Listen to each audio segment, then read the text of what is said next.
You're listening to part one of the interview where Olivia explains her diagnosis and how it affects her vision. She describes her life as a young child and gives tips for parents and students who have similar visual impairments.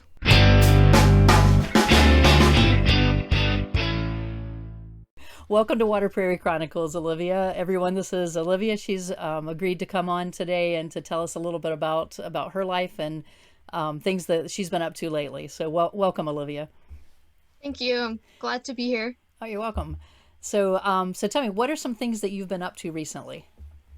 Let's see. Recently, surviving calculus, which is the course I'm taking through the dual enrollment program. I'm taking courses at both high school and college. And then I'm also taking 3 other classes at my high school. And I'm taking earth science, Excel, like the Microsoft Excel, Oh, and cool. Spanish too. No, Spanish too. So you're taking the languages. Those are not always easy to do. No, they're not. And I was really scared the screen reader was not going to read them, but I I got it to work, so we're Oh, good. nice. You just mentioned the screen reader, so that's given a little bit away here. So for those of you that are listening in who don't know Olivia already, Olivia has a visual impairment, but I'd like for her to tell us a little bit more about what that means. So can you tell us exactly what it is that we're talking about? Yes, so I'm visually impaired. I'm not sure the exact like visual acuity measurements, but I have Leber's Congenital Amaurosis, which affects the retina of my eye, and so both the rods and cones, some of them don't work properly, and so the very center of each eyeball is completely blind, and so I only have like that outer circle of vision. And so it would be like if you took a contact lens and put it over your eye with the very center not like the very center where you can't see anything, so completely blacked out. And then the vision that I do have um is limited, so I'm completely colorblind. Although like if you had like a white piece of paper against like a dark background, I would be able to see that, so I can see contrast. So colors in the peripheral are not showing up. Right. So I have no color vision whatsoever. But I can tell like different shades of gray almost. Okay. So in the outer, so the center part, there's nothing there. Like Yes, if you're looking correct. straight ahead, Right. but in the peripheral and the outer edges, how clear is that? Because I've never been sighted, I don't know like what That is kind of hard my to measure. visual clearness would be compared to like your visual clearness. I mean, to me it seems clear, but like I said, I've always had this level of vision, so I don't really know any difference to compare it to.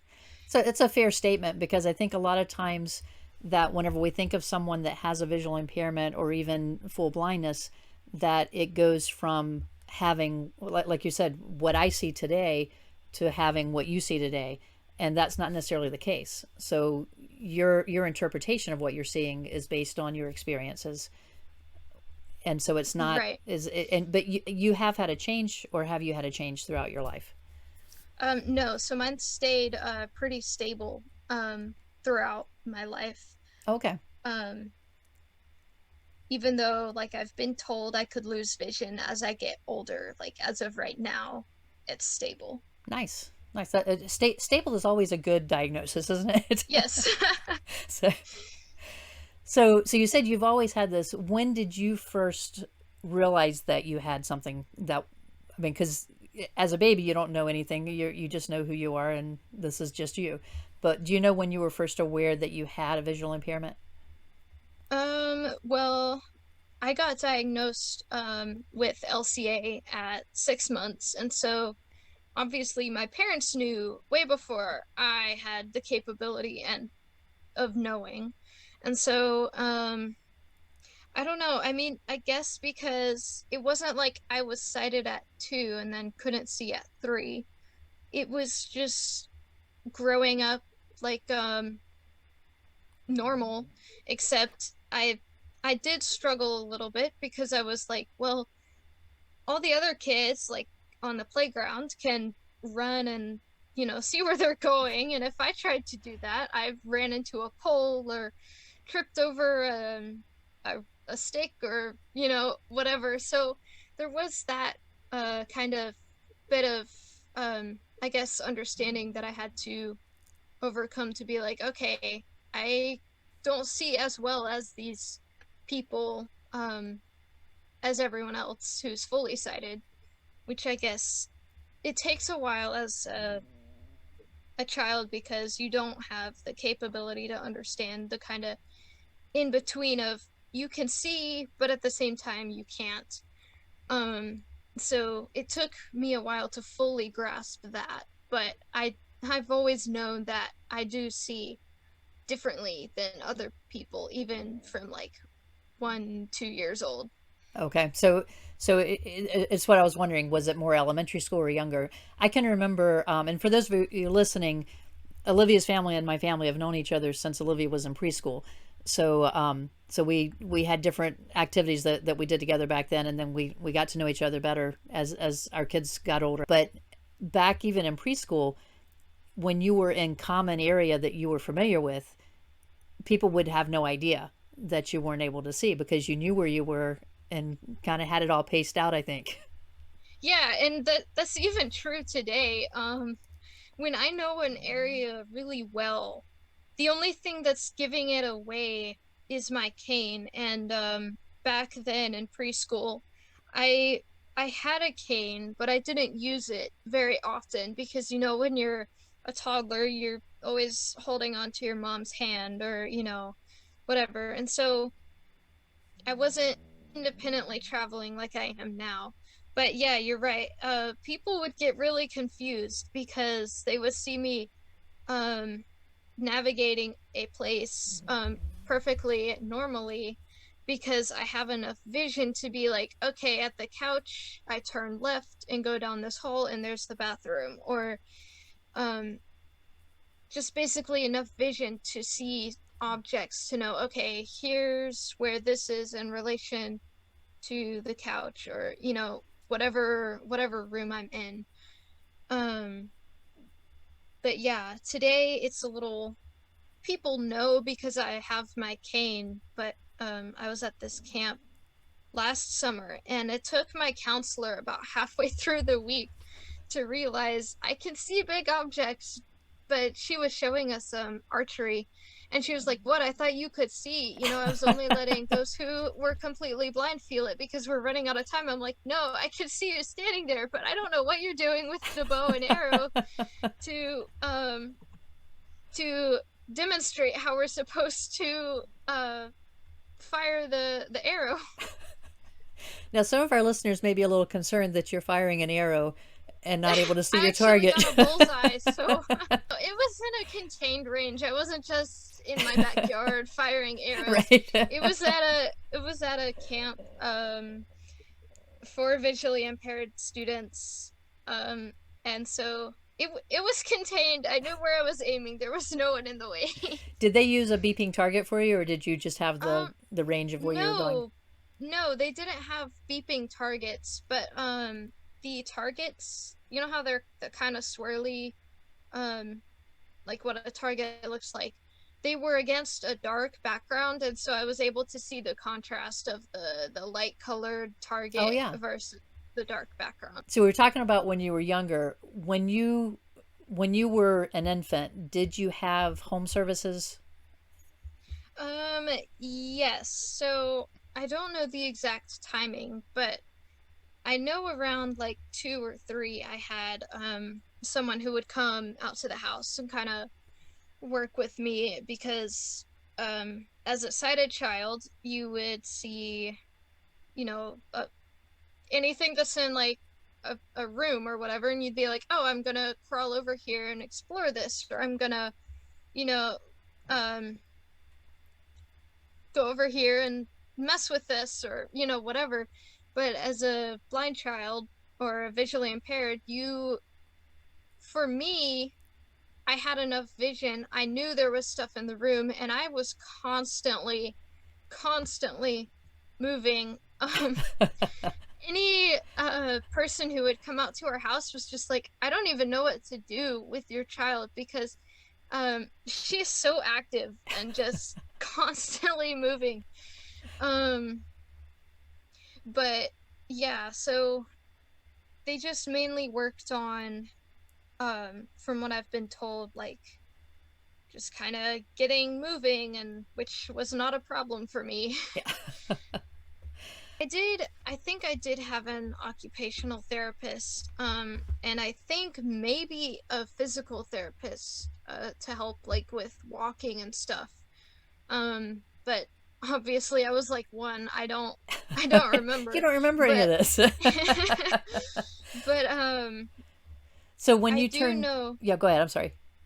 I do know when I was a little older, I had like a TVI who would come out to the house, and she would work with me on, like, I don't want to say Braille, because, at that age, you're still just kind of messing around and just playing with stuff. And so she was just more there to kind of be like, okay, we're gonna match these similar feeling objects, or, put the cube in the box, and the cylinder in the hole, or, Right. kind of matching shapes and stuff like that. Your mom would know more about what that's called, but my understanding is that's Yes. like a pre-Braille lessons, getting your hands ready to recognize Yeah. textures and things. Yeah, I think so. I'm sure there's some But technical name for all of it. But yeah, probably. so when you turned 3, is that when you went to preschool?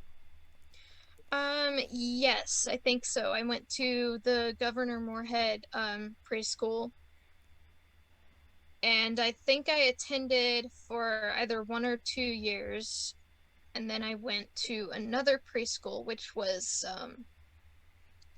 it wasn't for VI kids, but it was kind of for like all I don't want to say like all special needs kids, but it was more kind of the bridge between going from all VI peers to going in a mainstream classroom, where I'm going to be the only student with a visual impairment and or other disability. Yeah. Well, and I And then think each state does it differently I think so too. too. And Like, because our listeners are all across the United States, would you say you had mentioned being at Governor Moorhead for the preschool? That's the North Carolina School for the Blind. So if you, whatever state you're in, if you have a child that age, that's where your child may end up going, is to their school for the blind or whatever's in your community, because you're not going to send a preschooler 4 hours away if you live in Texas or right. somewhere. Right. And I think there's only 1 or 2 states that don't have a school for the blind. And so each state should have at least one program, or contact, if, you're in like Texas and you live in, I don't know, like some little town and the nearest is Dallas that's 4 hours away, you know, they would at least have a contact. You can get in contact with someone to get the services that you need. So did you start kindergarten at the age that everybody else started kindergarten? Yes, I did. So parents, if you have a very young child right now, we're talking through Olivia's earlier childhood just to give you an example of what you may be expecting for your child as they get older. If you have older children, stay with us. We're going to be talking about later years as well. So just trying to fit the points where everyone's going to be hitting this along the way. So Olivia, I wanted to go back and ask you now a couple things. So you talked about the cane when you were younger. Do you know Uh-huh. how old you were? Did you use a pre-cane, one of the little ones that you push Uh, around first? the PVC pipe Yeah. rectangle, yeah. Yeah, I used one of those. I remember using that a little bit, and yeah, it kind of helps just teach the concept of, hey, you have this thing in front of you that's going to hit the wall before you run face first into it, you Right. know. Do you So you can kind of grasp that concept before you hand a 2, 3, 4 year old a you know, 2 foot long or 3 foot long or however tall they are, stick essentially. did you or have your parents ever told you, did you resist using that at first, or did you use it pretty easily? Um, I don't know, honestly. I don't think I had a problem with it, but I don't really remember. They haven't really told me, so I don't know. So It'd be interesting to know. I'm assuming you probably didn't have much trouble with it, or they probably would have told you stories about you Yeah, not that's using true. it. That's true. I was like, probably would have heard about it if I resisted it. So at what age did you get your first long cane, or regular? I guess Uh, it wouldn't have been a long cane at that point, but like a regular white cane. yeah. Um, let's see. So I know I practiced with one um in preschool and Okay. at GMP, and when I went to the other preschool before kindergarten, I know I had a um a white cane, and so I guess just kind of that second preschool, because I was still like in the very early stages of white cane, Okay. like using it. Like I would only use it, you know, occasionally, but I was starting to use it more often. Were you using the PVC pipe when you weren't using the white cane? No, no. I just kind of was able to navigate enough on my own. Okay. Okay. So you weren't in situations where, well, and like you said earlier, a lot of times your parents are there with you during that stage of life, so you're Right, a little more sheltered. right. The so one question that I've seen posted a couple times that you can answer for us: whenever you're getting a cane for someone, how do you measure what length they need? So there's like a general measurement, but it also depends on the person's walking speed. So normally, anywhere from your shoulder to about halfway up your neck. Although I'm a very fast walker, and so I have mine kind of go up to my chin, maybe a little more, just to give me that extra bit of warning, because I'm a fast walker, and so sometimes I need that extra warning before coming up on like a set of steps or something. Right. I would think if you have a longer stride too, would be the same type thing. Yes, yes, definitely. So, and then as far as Braille goes, when did you start learning Braille? You talked about those toys when Um, you were little. yes, so I started at GMP. They kind of had, um, since it was all VI kids, they had, you know, Braille and everything. And I guess that's when I started learning. Um, and then at the other preschool, I was still learning Braille. But by the time I got to kindergarten, I basically knew enough Braille that I could, you know, do stuff at the level of a kindergartner. Like I Okay. knew how to write it, like the very basics. Um, just, you know, like kind of like how my sighted peers kind of were. Like I didn't know all the contractions and everything, but I knew enough to do kindergarten. Right. And at that age, the kids are learning just their ABCs, so they're not spelling Right. complicated blends at that point. And Right. haven't really learned phonetic blends either. So you probably were right in line learning the Yes. contractions at the same time as they were learning the blends with the sounds. Did Hmm. you learn print as well? Um, yes. I don't know really how I was taught print, but do I do think I worked on it a little bit with my TVIs in preschool and stuff. Because I do remember in kindergarten, I would try and do some of the writing in print, and no one could read what I wrote because you've got this near blind child trying to write print. But I was still learning that, hey, I gotta use the Braille writer. This isn't gonna work. But it it is part of the education. You were hearing about it throughout the day as your teacher's describing different things based on the visual part of it. I just wanted to try it out, Right. All the other kids are doing it. Why can't I? You just had a secret weapon that they didn't have as far as being able to read and write the Braille at that age. Right. Because I'm thinking at 5, that's a lot to have mastered already. Yeah. With it. Yeah. But if you want to read and you want to write, you're going to learn it. Yes. That's where it's accessible to you. Right. So skipping ahead into elementary school, middle school during those years, what are some of the accommodations that you've had at school? Now, we talked about Braille, so you would have had things in Braille for you. So in elementary school, I had very little technology. I was doing almost all of my work in Braille, both reading and writing. In late 3rd grade, early 4th grade, I was given an iPad with a refreshable Braille display. It was this tiny little thing. I think it had, I don't even know, maybe 8 to 12 Braille cells. I mean, it was really small, and I just used that connected by Bluetooth to an iPad with VoiceOver, and I would write some of my assignments on there because as you get to 4th and 5th grade, you're writing more like paragraphs and stuff like that, and so obviously typing that out in Braille took a long time, and I needed the tech skills going into middle school. And so I had all my assignments in Braille, but I would complete some of them on the iPad and refreshable Braille display.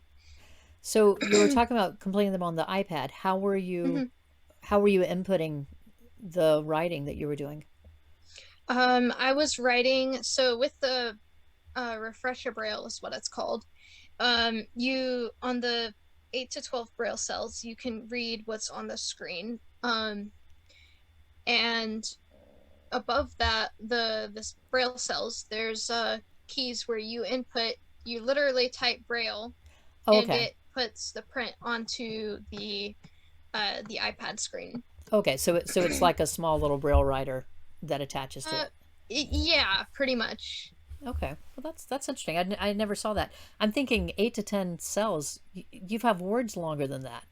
Oh yeah, I mean this thing was old. Like back then, obviously technology was different, and the whole refreshable Braille display thing was still fairly new. So at the time, it was a rather new piece of technology. But now it's like, you tell a blind person they have to do everything in 8 to 10 cells, and they'd probably cry. Well, I'm just picturing how many times cells. you'd have to reset your hands just to read a sentence, much less a long word. Wow. Well, all right. So we had that, but then that's technology. But what other you would have had other accommodations too, for your environment, for testing and things like that. Yeah. So I have and even back then, a separate setting for testing. So because back then I was taking all my tests in Braille, and so writing on the Braille writer, it's very loud, and the other 20-some sighted peers in my class are not gonna appreciate me clunking out answers while they're trying to take a test. And because of the Braille, I got extended time on tests. So if my sighted peers got an hour to take a test, I would get 2 hours. Okay. Because it takes longer to read and write the Braille. I also had a talking calculator.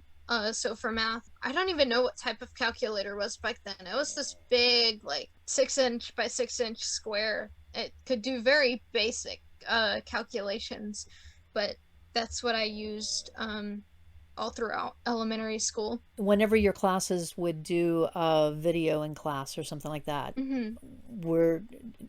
did you have audio descriptions or anything, or just listening to the context? Um, I it kind of depended, but most of the time I did have someone in there describing to me what was happening in the video, especially if it was like a math video or something like that. Well, that's what I was thinking, because a lot of it is so visual. I mean, literacy in Yeah. general is a visual concept, and you were talking about the having the TVI coming out to the house when you were little. I Mm-hmm. remember when Emily was an infant, one of the workshops that I went to was on how to teach literacy if your child's not able to access visually what you're doing. And, so from starting from day one, we learn by what we see. And so in Mm-hmm. your case, you're having to learn in a different way. You're seeing some of what's happening around you, but not the same level of the others. So having to find ways to modify that through touch, through description and sound. It sounds like that Right. was part of it. Yeah, and so even if I wasn't able to get real-time audio description, I would see my TVI almost every day back then, and so we would kind of go over concepts and stuff with her as well, like maybe a math concept that was taking a little longer for me to understand. And I did have my TVI in the classroom for math class, and so I had a Brailleist and a TVI. So my Brailleist would kind of be in there to interline my work and make sure I had everything I need. And then when it was time for math class, my TVI would come in and work with me. That way, like if you were learning how to add, like, I don't know, like a 3-digit number and a 3-digit number, how to set that up spatially on the Braille writer and how to do what they're doing on the board in Braille. Right, right. And that's something that I don't think everyone thinks about, that it's more than just listening and understanding what's being said.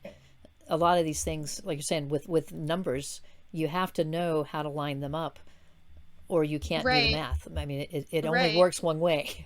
Yeah, And even if it's not on the Braille writer, you need to know, like back in first grade, when you're adding apples and apples, how you're adding these things together. So there is some modification that has to happen to make it an even and equal education for everyone that's coming in.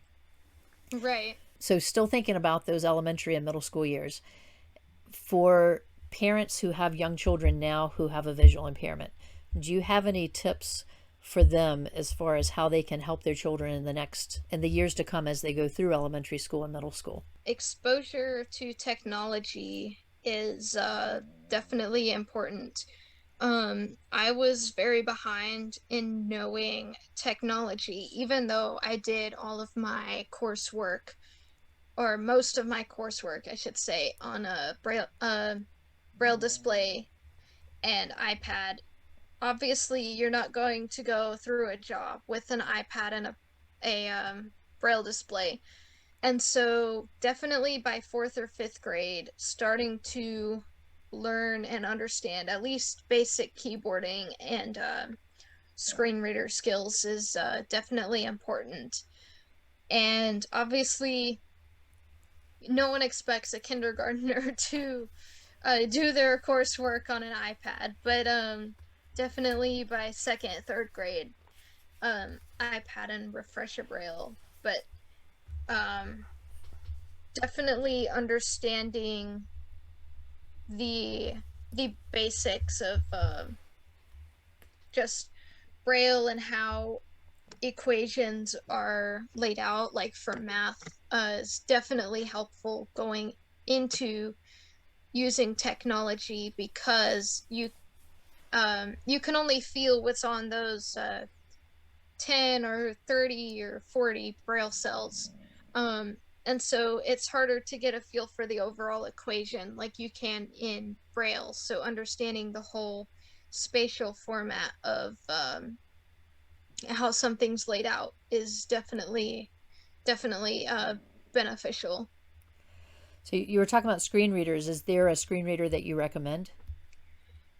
I mean, I have my preferences, but Or um, what is your preference for now? I I like NVDA, non-visual desktop access. It's a free screen reading software for Windows.